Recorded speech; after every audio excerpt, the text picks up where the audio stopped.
Porque quando você aumenta o consumo dos vegetais, que são os carboidratos complexos, você aumenta o consumo de fibras.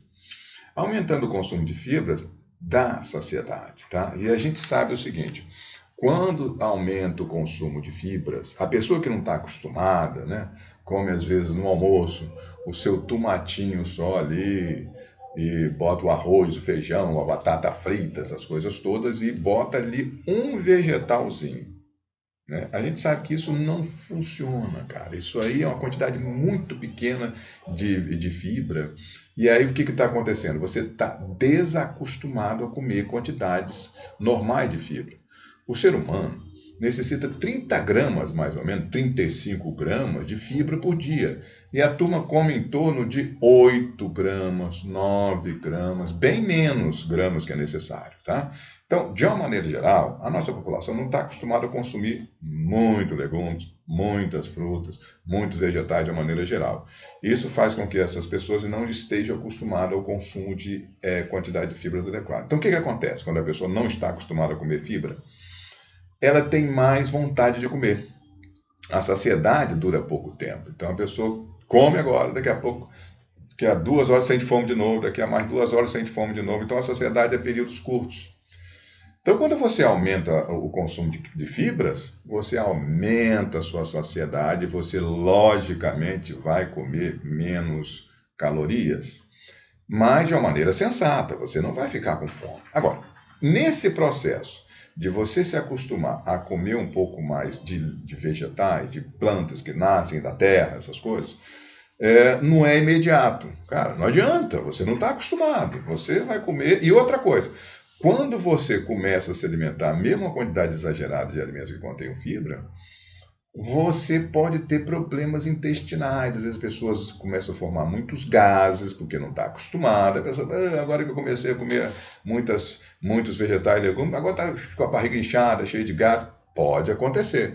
Porque muitas pessoas fazem isso e não fazem o dever de casa, que é o seguinte: o dever de casa é quando você aumenta o consumo de alimentos que são ricos em fibra, tem que ser acompanhado de aumento do consumo de água, de líquidos. Você tem que se hidratar mais, porque a fibra, quando você vai para o seu intestino, necessita mais água. Então, quando isso acontece, você não vai formar muitos gases. Então, os gases se formam porque você está comendo muito vegetal de repente, né? O seu organismo não está acostumado e isso não está sendo acompanhado de uma hidratação adequada. Então aprendam isso. Essa é uma dica importante. Está sempre casadinho, né? O aumento do consumo de alimentos ricos em fibra, que são legumes, verduras, frutas, etc., né? Com o aumento da ingesta de água. Aí sim vai ficar legal. Aí você vai ter a saciedade adequada, porque quando a fibra requer líquido, né? Quando você come a fibra e come líquido, toma líquido durante o dia, a fibra fica mais espessada, incha mais um pouquinho, e isso faz com que você tenha mais saciedade e facilita a digestão das suas bactériazinhas, porque quem vai comer essas fibras não vai ser você. Em última análise, você come a fibra, o alimento contém fibra, mas vai para o intestino. Então, quem vai comer essas fibrazinhas serão as bactérias boas. Então, quando você fornece a comidinha para as bactérias boas, elas proliferam.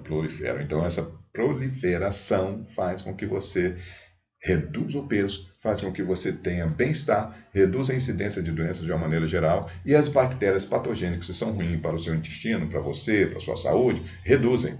Entendeu? Geralmente acontece isso. Então, comidinha de bactéria boa chama-se fibra e comidinha de bactéria ruim é o quê? São os alimentos que são ricos em trigo refinado.